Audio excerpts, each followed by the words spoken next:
Welcome, welcome. So, today we are doing a little bit of a flight, and I had a flying lesson this morning, and it was stalls, and I wasn't happy with what I did, so I'm going to try and improve by doing a little bit of simming today. So, let's just get everything set up. So, we're going to turn on the master switches. It's good to get into the habit of doing proper checks. I'm going to turn on all the lights that we will need today. Pop outside, look at the right wing, a strobe light and a red light. We have two bright lights there, one landing light, one taxi light.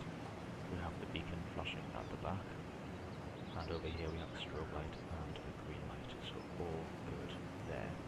While we're outside, I like to go to the back, zoom out just a touch, make sure our ailerons are working, our elevators are working, our rudder is working, probably hear those clicking in the background, and let's just try the trim tab as well. So when you're in the cockpit and you're trying your controls, it's better to hold that up.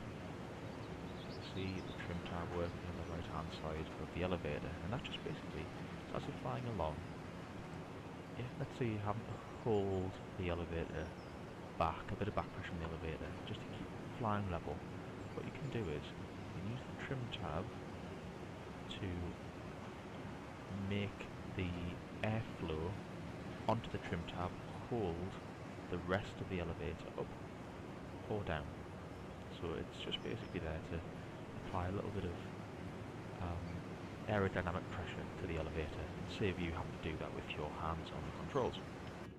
Let's jump back inside because we are draining the battery right now. For some reason the stall warning horn goes off quite a lot in XP12. This is a 172, so there's no carb heat, which keeps tripping me up, but I do have carb heat in the 150 that I fly. Okay, so beacon is on, mixture to rich. Normally you check that you've got full movement of the throttle, and then you set it about a quarter of an inch forward. That's that's a man inch. And then we will start the engine. The other thing as well that you check is the fuel, but in X-Plane it's always on. In Microsoft Flight Simulator's 150 it's usually off. So get the magnetos on both. Start the engine.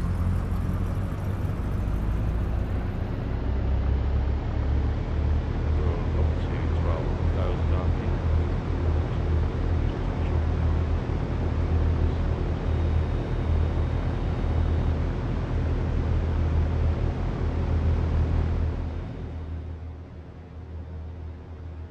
Okay, that should be a little bit better. Let's just reduce that at source. Turn down the master volume just a touch.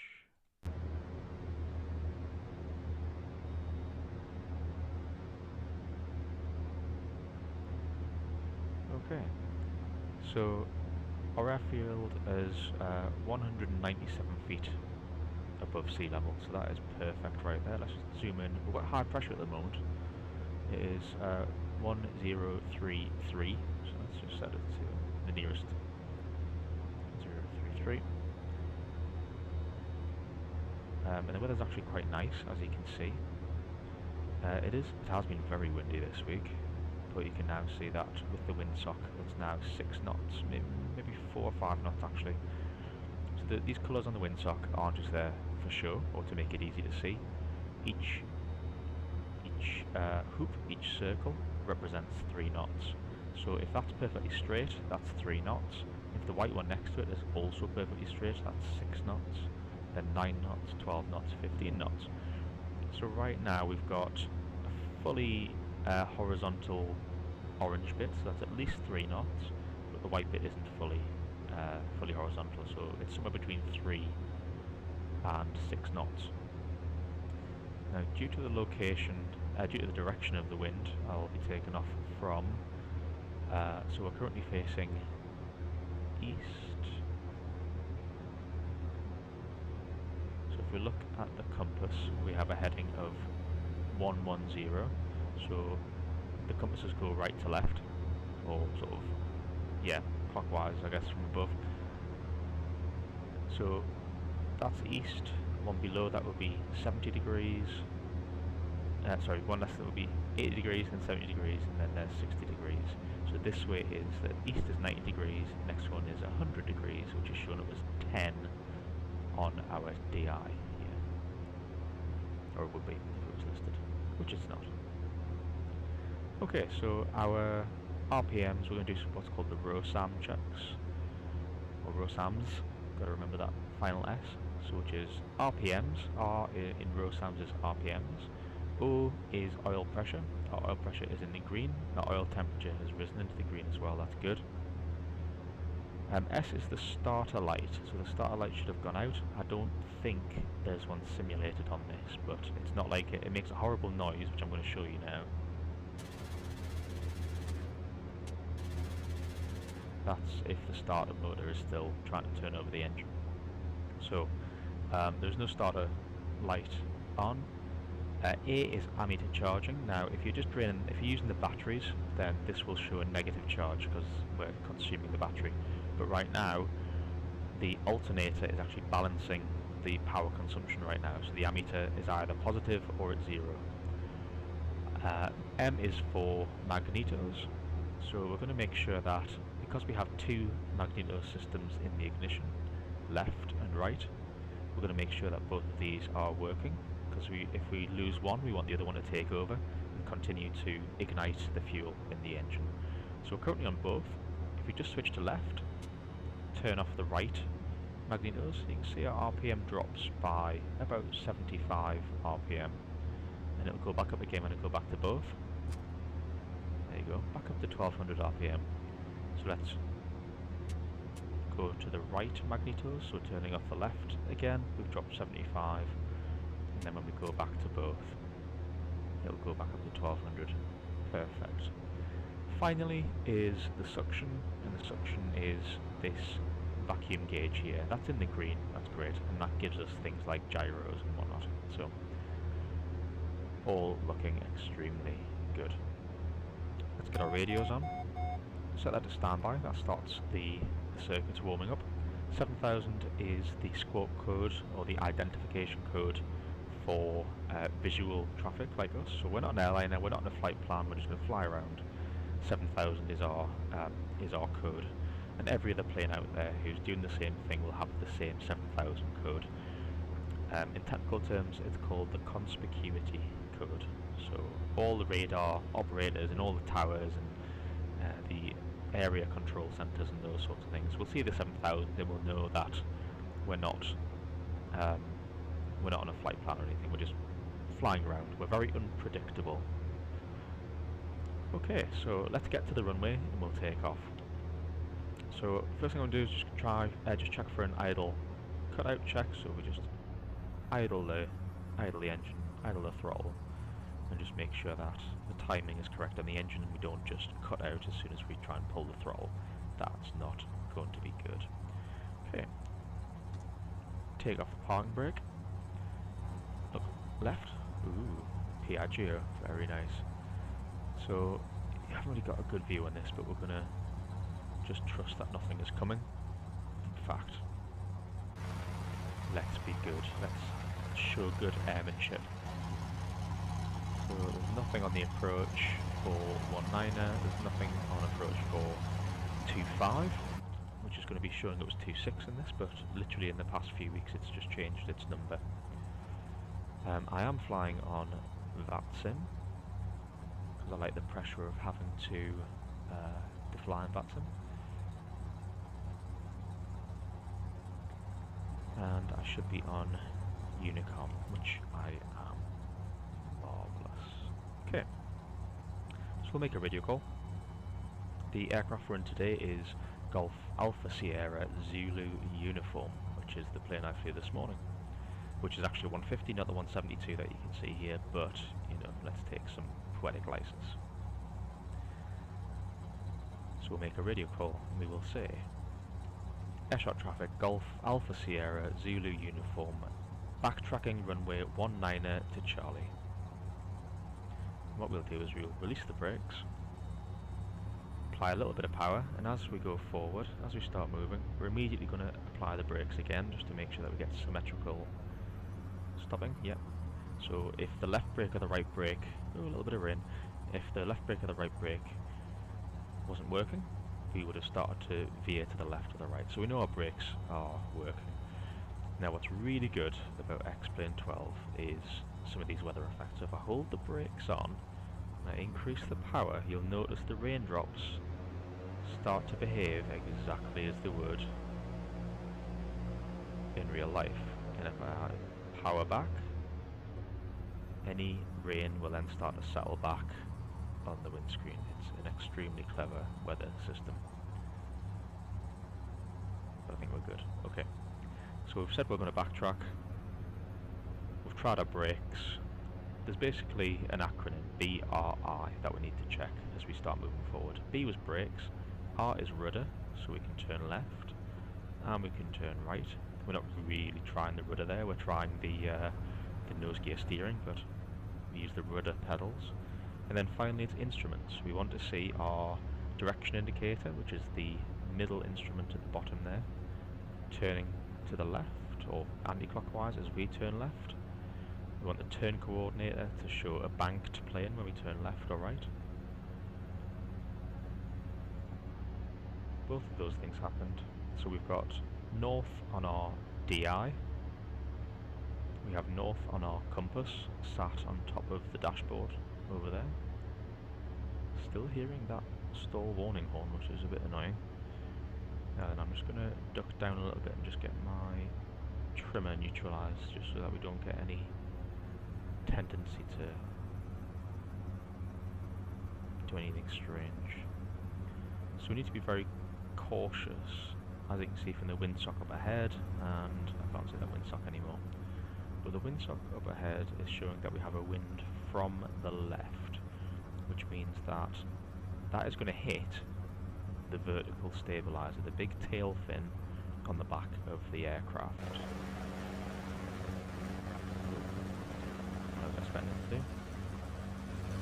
That big vertical stabilizer, that big fin out the back, I cannot steer from the outside view.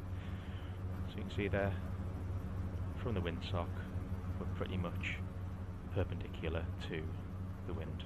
So I'm using quite a lot of right rudder. Right rudder, you can see that's straight. I'm using right rudder to keep us straight on the runway, to counteract that turning force applied by the wind.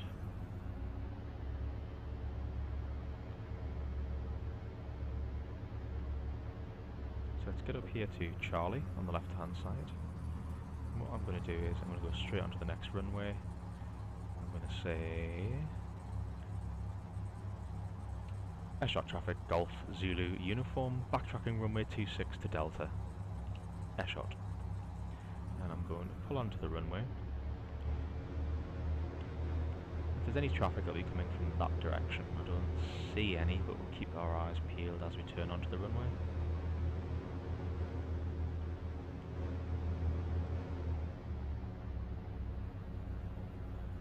Nope, nothing. And again, we're watching for our DI to be turning, our turn coordinator to turn. We're also looking for our artificial horizon not to turn. That should remain flat.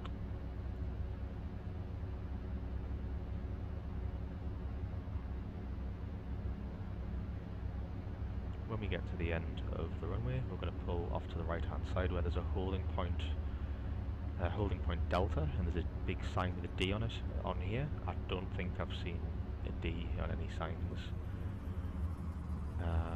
at the real airfield. I think that's just something that X-Plane automatically puts in because it knows there's a holding point there called Delta, and it just tries to be, well, it is clever by putting that D sign there. But I think if there was a D sign, I would probably have made fun of there being a big D, because I'm very childish. So we're going to turn into the wind.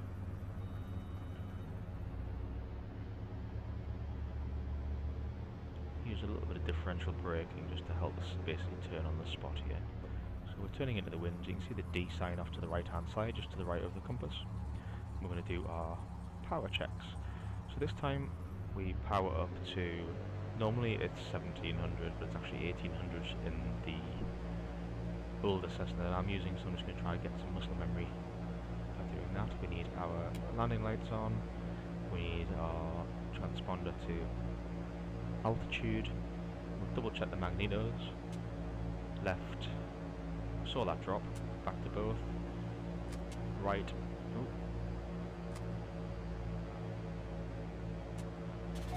What happened there? Right, back to both. Okay, so we know that's okay, check again for an idle cutout. And then we'll keep the engine at about 1200, just keeps it warm. 172's got an automatic anti-icing system for the carburettor, so this just gives it that energy and that heat to power that. So what else do we need? We need our flaps. Just check the DI lines with the compass, which it does. Our altitude is showing correctly, but it's dropped slightly, which means there's been a very slight drop in pressure. So just dial that up a little bit. So we know that when we come back into land here, we can look at 200 feet as being the ground. So let's go. So what we'll say is, we'll do a radio call. Airshot traffic, Golf Zulu uniform, ready for departure, lining up runway 26. Even though it's 25. For real now.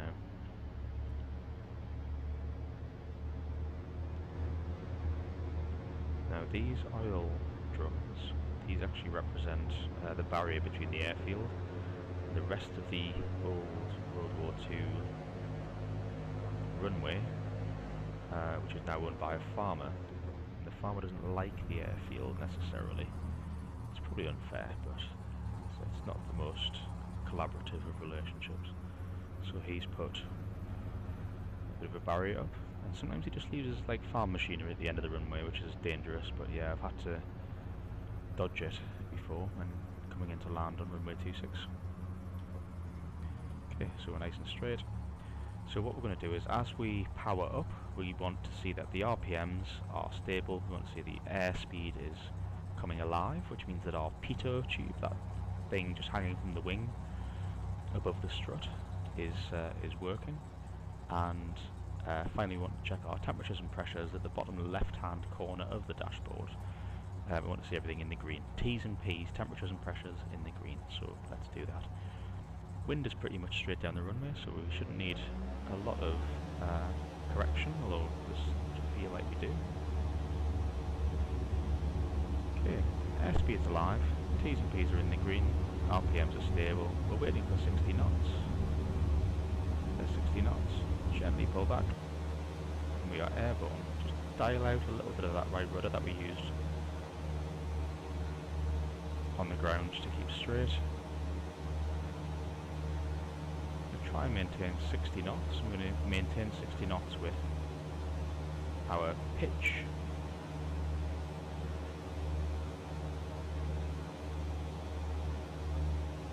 Just past 300 feet off the ground, so we'll get that one notch of flaps that we had down up. Try and maintain 60. Needs a little bit of trim here just to keep us going up. And it's a left-hand circuit. So what we normally do is we have to wait, see those nice houses down there, we have to pass those before we turn left onto the crosswind.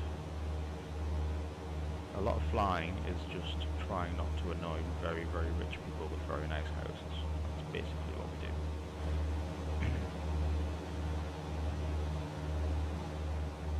So we are 100 feet to go to our circuit height, so it's got a 1000 feet circuit here, so we want to go to, actually we'll keep climbing, let's keep climbing. That's where we will turn left. Let's get the speed back up to 60.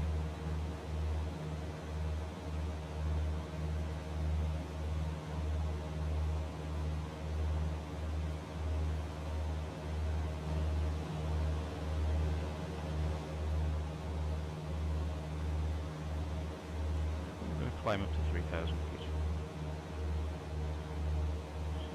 Always lookout. It looks really steep, like we're climbing really steeply, and that's because we are.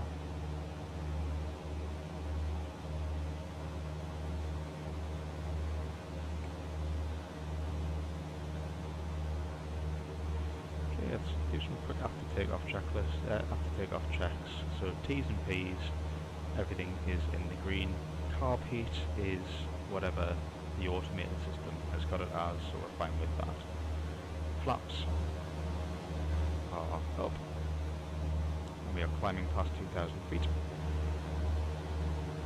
Take a left-hand turn, and we are going to go out to sea, but before we make a left-hand turn, let's just check there's nothing under our wing. All good. So now we can make that left-hand turn out towards the coast. Keep that nose up.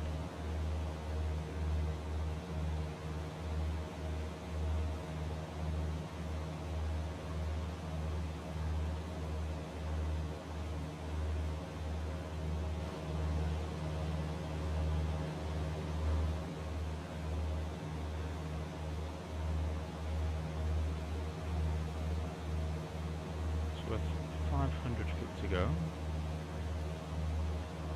Not quite sure where that cloud base is.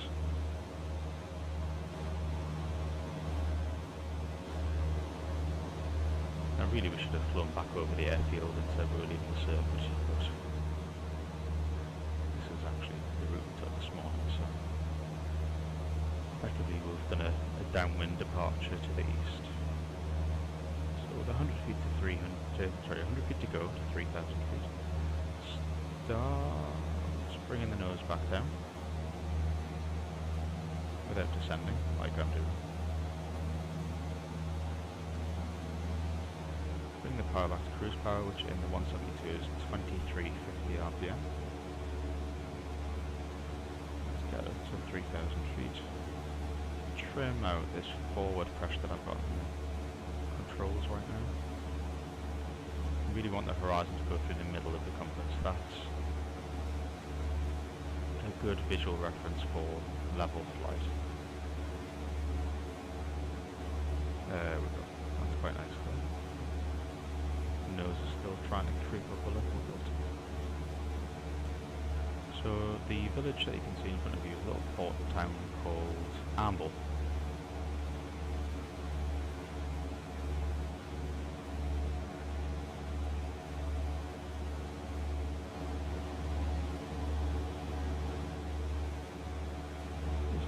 Good look out. It's starting to rain again. You'll notice no windscreen wipers in these planes because the propeller pretty much does a good enough job of getting rid of the rain.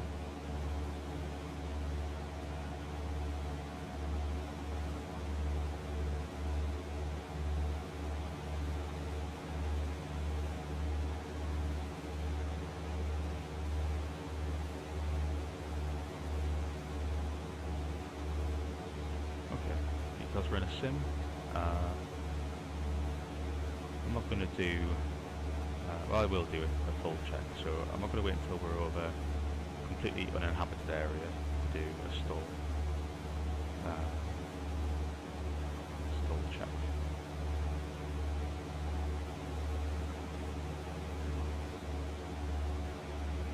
So before you do a stall, before you do stall recovery, you do a hazel check. H is for height, so 3,000 feet is more than enough to recover.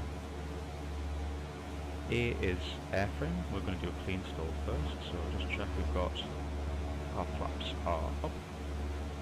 S is security. There's nothing in the aircraft that's going to start flying around. It's a fake aircraft, so we're good. E is engine. T's and P's are in the green. We've got plenty of fuel, ammeter's charging, we've got suction, and in the aircraft afterflight we would also pull the carb heat out for a period of time, just make sure it's not running rough. L is location. Location's good. Location is inside a simulator. And the other L is lookout.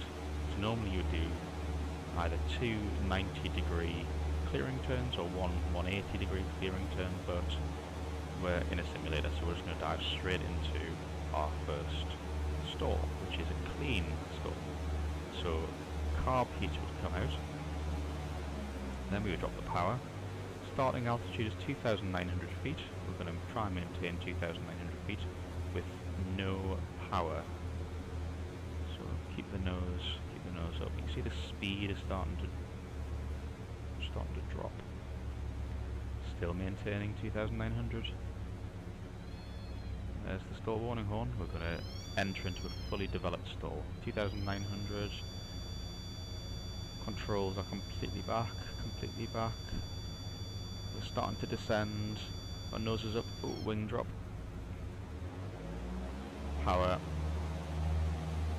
Carb heat. And then we can climb straight back up to 3,000 feet. So we lost about 600 feet there.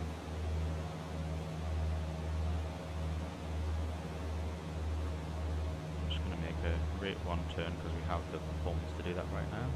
So we've got 70 knots of airspeed.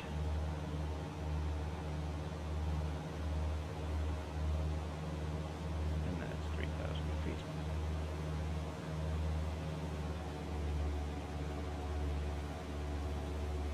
Okay. So if we just leave it there, the aircraft should settle. It should be trimmed for straight and level flight at 3,000 feet. Right power set. Let's try that stall again. So that's 2,900 feet. For some reason we're descending, so we're not trimmed properly. But let's try this again. So carb heat would come out. Then you just slowly reduce the power. We'll try and keep 2,900 feet.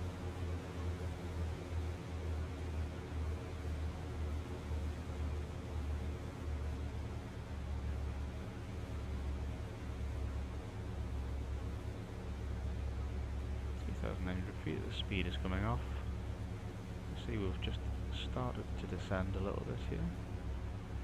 Pull the nose back, pull the nose back, pull the nose back, pull the nose back, pull the nose back, pull the nose back. We are descending. Wing drop. Power.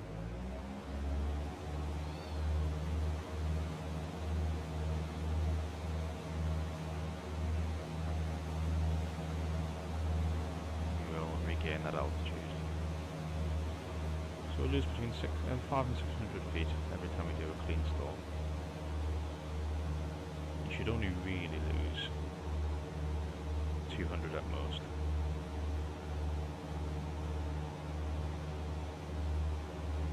So there's 3,000 again. Let's come around fast.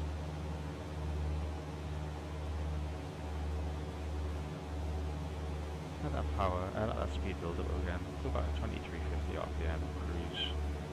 RPM. I'm going to just pull the trim. Nose up trim just a little bit. There we go. Still descend.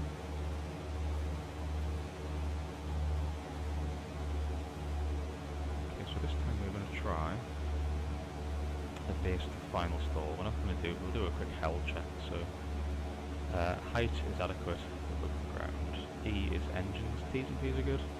Location is fine. And lookout, we can only do 2 turns, but time is pressing on.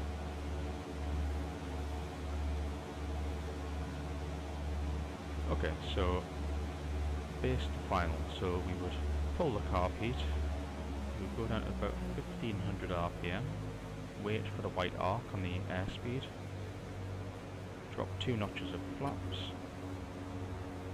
turn, and then we would pull the nose up as if we're about to overshoot the extended centerline and we want to turn sharply.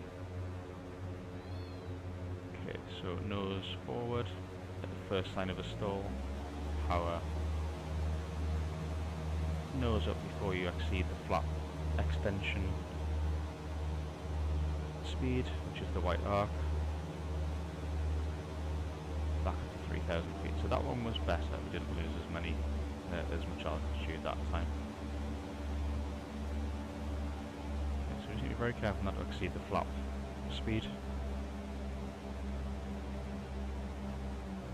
And then you'd normally bring the flaps up. I want to go straight into another one, so 1500, flaps are down, turn, pull back, pull back, pull back, pull back, pull back, trying to make that control centrally forward. Carb heat in, nose up. There's a lot to think about there. There's 3,000 feet.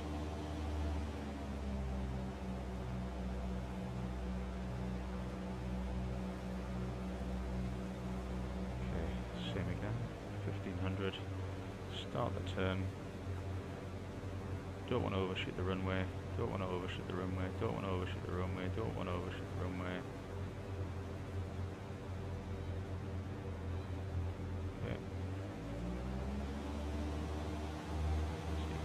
Keep the aircraft coming around. Most important thing, first of all, is not to break the flaps, which I've just done there, clearly.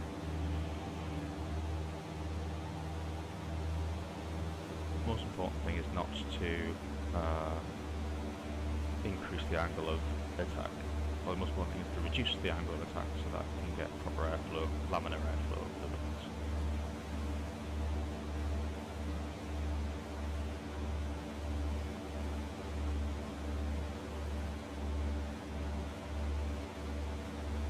Get a lot better at recording and talking and flying at the same time. I'm not good at these things yet. So let's go in for a landing and then we'll call it a day there.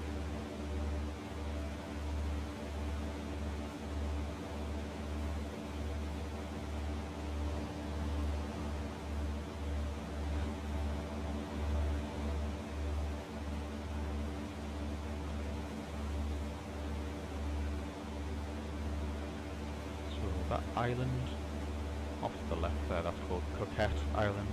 It's a really handy visual reference point to know where the airfield is. So I'm not going to use this stuff on the left hand side here. There we go. I'm just going to do it entirely visually as we normally would.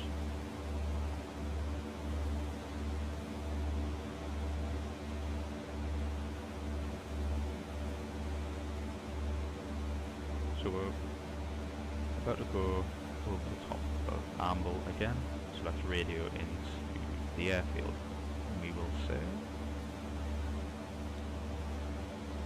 Airshock traffic, Golf Zulu uniform, 2 miles north of Amble, inbound for overhead join. Golf Zulu uniform, Airshock. That was a terrible radio call.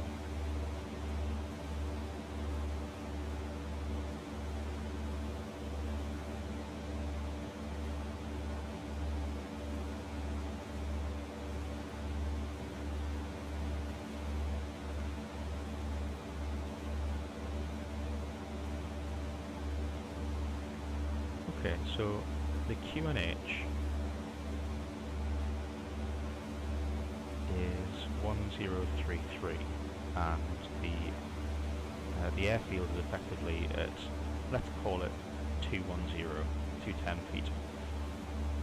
And the reason why I'm adding 10 feet to it is because it then becomes a multiple of 3. So let's hit the zeros off, and so it's effectively 21 feet off the ground. And to go from QNH to QFE, you reduce from QNH, which is 1033, you take 3, so for every 30 feet above sea level that an airfield is, you take 1 hectopascal off the altimeter, off the QNH to get to QFE. So basically, at 210 divided by 3 is 70, so 7. You take 7 off QNH. So if it's 1033, then we would need to go to 1026 for the QFE. 1026 is about there. Okay, so we're going to join the overhead join height, not altitude, because we're not talking about height above the ground. The height is 1,500 feet. If you're still on QNH, you can still join at 1,700 because it's 200 feet above sea level. But yeah, we know that it's we know what the QFE is, so we can then just use QFE for height above the ground. So we're over Amble. We're going to head west, southwest, and the airfield. I think I can see the airfield actually straight in front of us. So I'm going to start descending. So carb heat would come out and then the power, but we don't have carb heat. In fact, I think the runway is literally right in front of us that we're going to land on.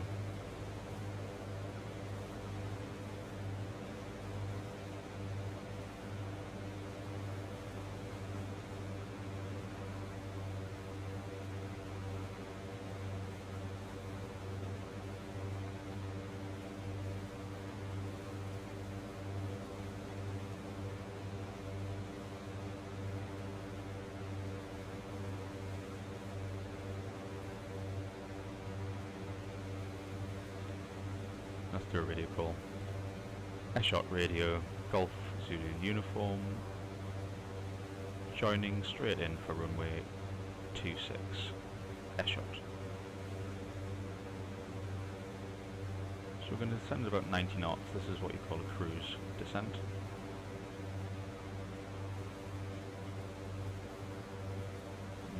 Come all the way down using the carb heat. So the wind appears to be slightly from the right of the runway, because I'm struggling to get back on the centre line without turning to the right quite a lot.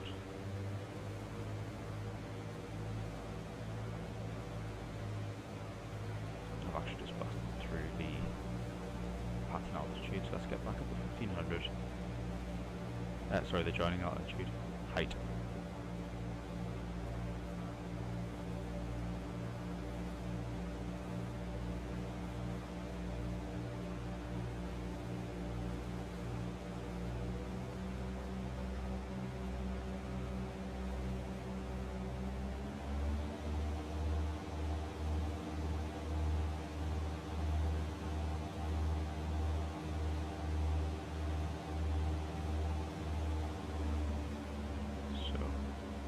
There is joining altitude. I've done that because I don't want to interfere with any traffic currently in the pattern.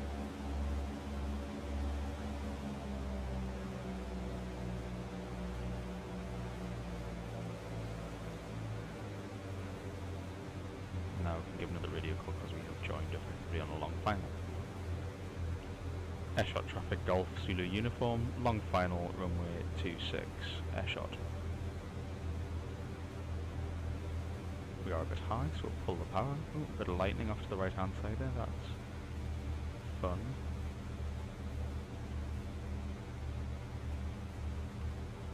So our speed, we need to get that down to 70 knots, so pull back. Pull back, pull back. We are... Am I doing okay here? Just keeping flaps up just for now.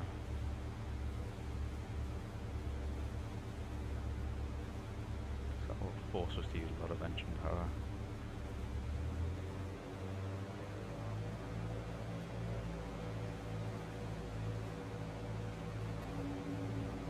So let's configure at this point down to 1500 RPM.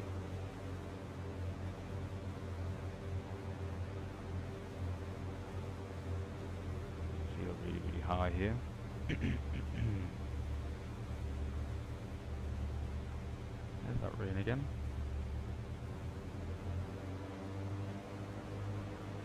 Trade a little bit of that altitude for speed.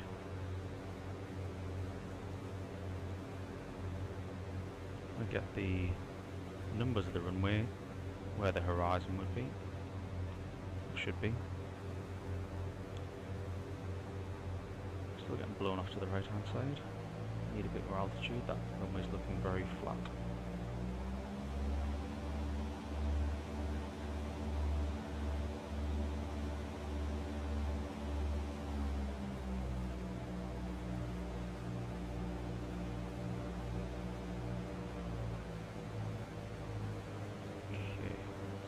Sort the speed out, sort the trim out.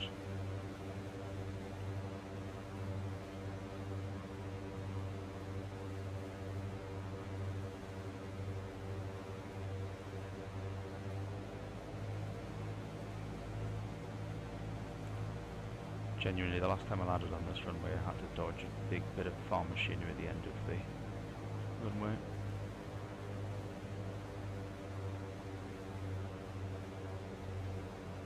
So, take the power off there, hold that nose up, hold that nose up. Didn't hold the nose up enough, which is fun. But we're down.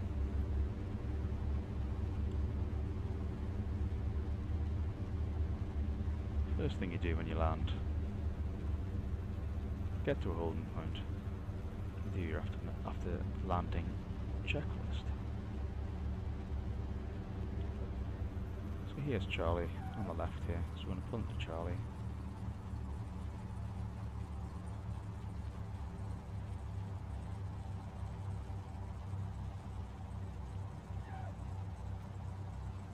And I'm actually going to disconnect from that sim there, and I'm going to call it a day.